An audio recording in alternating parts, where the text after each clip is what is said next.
If you would like, we are on your computer, your mobile device. Just head on over to SuperTalk TV. Now, April is Child Abuse Awareness Month, so today we are live at Sally Kate Winters Family Services here in the beautiful town of West Point. We are celebrating the inspiring stories that make a real difference in the lives of children in need. You can help support Sally Kate Winters today by texting SuperTalk 25 to 91999 to donate. We would appreciate you doing that. But today we get to hear all about the good stuff going on here. And joining us first is Dr. Dorothy Berglund. Did I get it right? Yes. Berglund. I was practicing, you know. She's the chair of psychology and family science at the W, and she brought the CAS certificate to the W. So welcome. Hi. So we know a little bit about the CAS, maybe not those listening to Good Things. I hope they do, because we've talked about it here extensively. But when someone asks, what is the CAS system? How do you respond to that? Well, I tell them what the abbreviation means, which is Child Advocacy Studies Training. And I tell them about what we do for our courses, which is basically in our program we have a 4-course certificate where we introduce students to perspectives in child maltreatment. And that's a really great course for anyone who is going to be working with children. So we recommend it for nursing majors, education majors, speech language paths, of course our department's family science and psychology. And if they want to work in anything to do with child protection, we recommend the full-on certificate program, where we also offer coursework in legal system response to child maltreatment, global child advocacy, which focuses more on sex trafficking and human trafficking, and families in crisis and rehabilitation. So it's not the happiest topic. It isn't. Right, Dr. No. Berglund? But it's an important one. So where did you see that the CAST certificate could bridge a gap that maybe was missing in, already the courses that you had or the material that you had for your students? Well, that's actually a really good question, because I was invited to go hear Victor Beath and to have training when he first came to Mississippi in 2015. And I can be honest, I was trained in working in adult policy and with a special focus on adult victimization, so especially marital violence. Mm-hmm. And I have to admit, at first I wasn't entirely sure about the focus on children, because that has never been my focus. I'm a marriage and family therapist by training. I focus on couples and adults.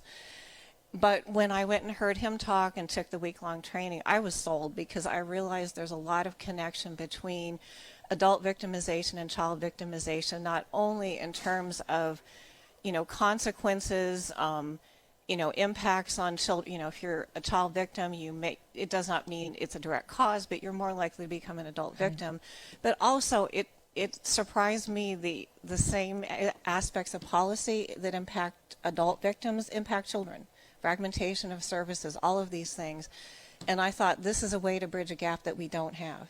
And two, you don't know what you don't know. And if you have these nurses or other professionals out there already working with kids, if they don't know the red flags, or they feel like when the little hairs in the back of your neck stand up, but you don't know what to do with it, you need to learn what to do with it. Yeah, how to respond appropriately so that, children will open up. And, if they don't, when to back off. But again, how to get that information, when to stop. Like if you're trying to find out if a kid's been victimized, when to make that mandated report. That's another issue. People aren't really sure about any of these things, and they don't know. Like you said, you don't know until you know that you don't know. So. And then too, having the confidence, I would feel, and what are those next steps? Because even as a professional who works with children, or a teacher, and going back to what you were talking about, like nurses or counselors, having the toolkit already there would help you take those next steps with a little bit more confidence. It does, because we give them practice in classes. We have problem-based learning simulations where they actually learn how to interact with maltreated children, potentially maltreating parents, in a trauma-informed manner. So they learn how to respond appropriately, and even if they're not the one directly providing the service and the role play, they do get to put their 2 cents in worth, and they do get to practice these skills. Which is definitely a good thing. So, Dr. Berglund, was it hard? Okay, is it an elective at the W, or is it intertwined into their degree? So, not that they're forced to take it, but they're highly encouraged to take it. It depends on what program. Like in family science, every student, because it's part of our accreditation, every student has to take the families in crisis class. So they get a taste of it, even if they're not interested in CAS. So they learn some of these same skills because they're overlapping. For some of the other majors, I think legal studies, their class is an elective, but it also a lot of students end up taking it because they take it a step further. They actually have a simulation based on taking a case of trial, but they do the whole thing. Yeah. And they have a mock courtroom, so they get to practice being in court and taking this case to trial. It's supposed to end when they refer to the court system, but they take it the whole way. And again, for our students in family science, it's required because it's part of accreditation. For the other classes, the global, the perspectives is an elective. Some of the others are electives, but the only one that's required for our particular majors is the crisis. How many have y'all had at the W to complete the CAST certificate? The certification. Certification. It's a big word. I think since we've started it, we may have had around 20 complete it. That's a lot. Mm-hmm. What is the feedback from them? I mean, if they went into it a little reluctantly and kind of doing it because it was kind of part of it and it's a completely new way of learning, are they walking away saying it was worth their time? And they do. They want more simulations, but there's only so many simulations we can do. But they do say it's worth it because a lot of students that are interested in the area tell me that they feel compelled to do more. Like they may have been on the fence about where they wanted to go professionally, but it usually either compels them to want to do more, and this is also a good thing. Some students say, well, I can't do direct service provision in that area because it's too much.